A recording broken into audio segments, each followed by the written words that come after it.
que Deus possa abençoar nosso dia, enchê-lo de alegria, de esperança. É o que a gente pede, né? É o que a gente precisa nesse momento. Gente, no mês de novembro, o mês de novembro ele foi destinado especificamente para ser lembrado e comemorado o Dia da Consciência Negra, certo? Esse povo que tanto contribuiu, não é, para a formação da nossa sociedade, né? A importância e relevância desse povo para a formação da nossa sociedade é indiscutível. A importância deles é imprescindível, a gente tem que ter essa consciência e, de antemão, eu digo a vocês que eu sou apaixonada pelo povo afrodescendente, o povo africano, que muito contribuiu, né, para a formação do território brasileiro, que eles chegaram aqui com sua força, com sua garra, com sua coragem, trouxe de lá para cá a sua cultura, não é? E por isso, por conta também desse povo, nós somos um país miscigenado, de mistura de povos, é negro, é índio, é português, é japonês, é italiano, enfim, né? Uma infinidade de povos constituindo um só, que somos nós, um povo brasileiro, um povo diferenciado, e eu não podia deixar de falar sobre isso com vocês, certinho? Hoje, na nossa aula de história, tia Jane vai ministrar a aula, não vou mandar vídeo, certinho?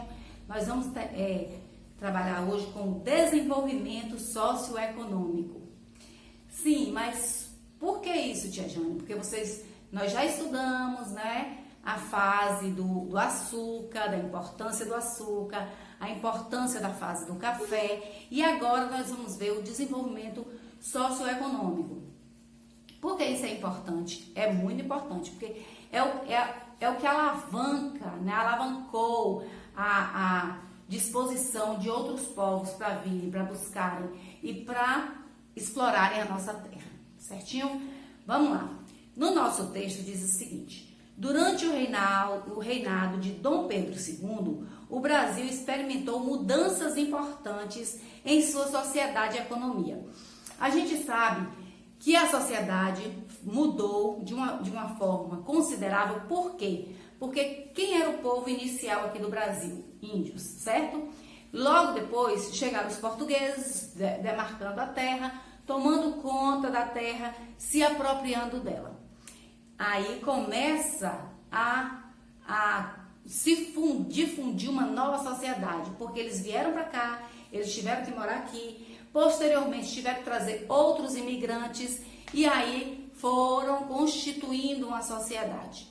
E entre eles foram se misturando, foram se casando, português com índio, português com negro, negro com índio, e por aí foi, né? E formou-se essa sociedade. E a economia também, porque foi a base de tudo, né? O apogeu do Brasil na época foi justamente isso.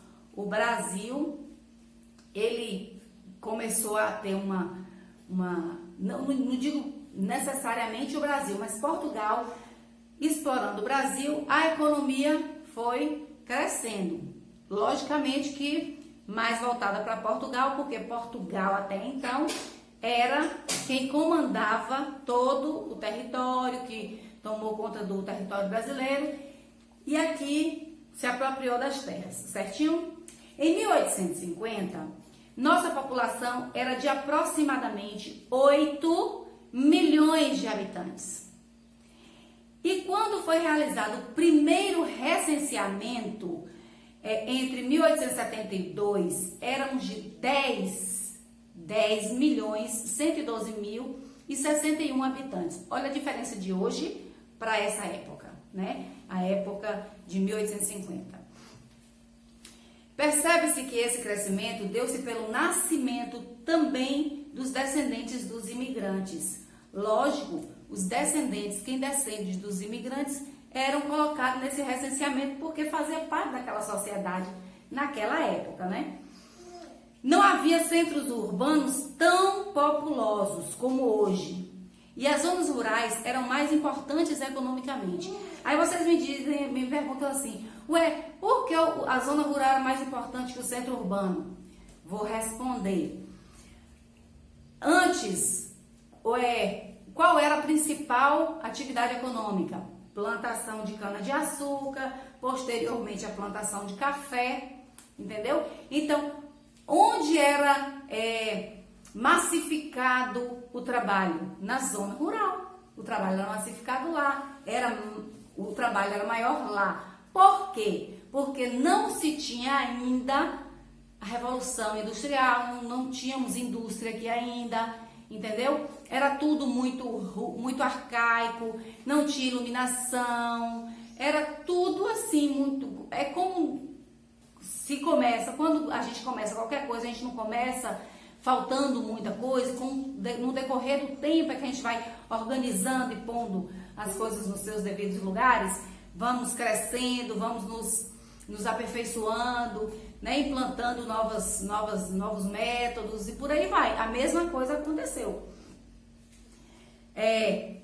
Desenvolviam-se as culturas de café e de cana-de-açúcar, que eu acabei de falar. Naquela época, os centros urbanos mais importantes eram Rio de Janeiro, que já era capital desde 1763, Recife e Salvador, que já faziam parte das rotas de transações comerciais de importação e exportação, porque eram zonas portuárias.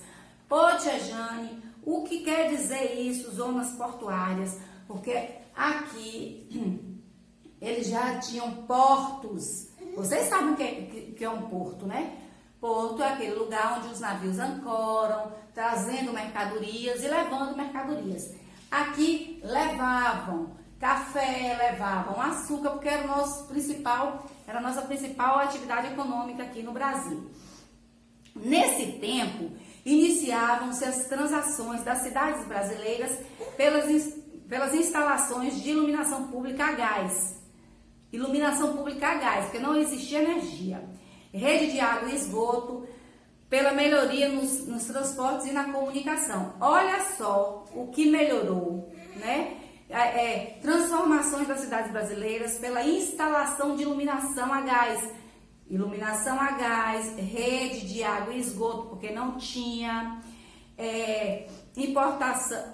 rede de água e esgoto que não tinha, e melhoria nos transportes e na comunicação. Essas foram as melhorias dessa época, certo? Essa procura por novos serviços fez o capital circular com mais velocidade. Quando eu falo capital, eu estou me referindo a quê? Ao dinheiro, money, real, que na época não era o real, né? Era outra moeda. Deixando de ser exclusivamente voltado para as lavouras como era antes. Aqui já começou uma transição, né? Começou uma transição. O que é uma transição? É uma mudança, certo? E vamos ver como se deu essa mudança.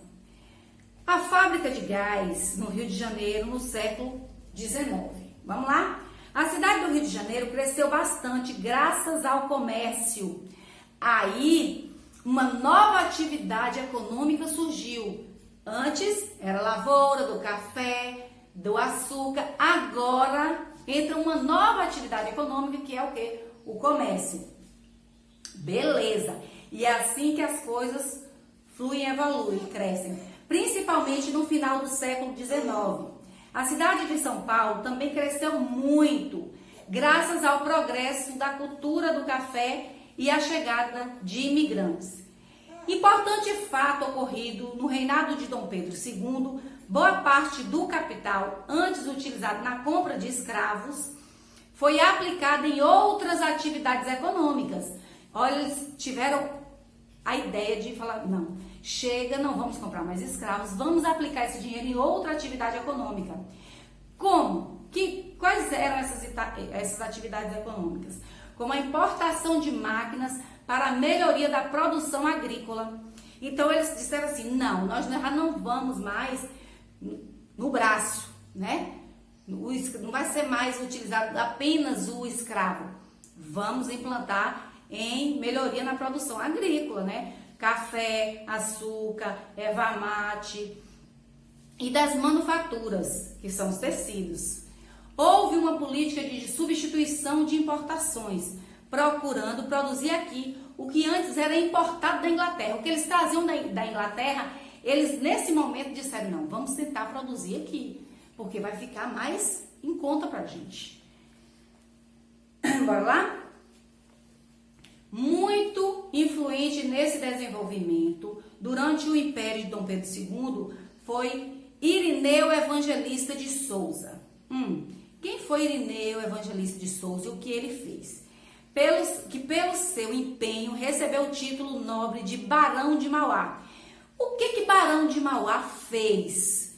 Esse cara, ele era visionário, gente. Vocês não fazem ideia do quão visionário ele era. Presta atenção.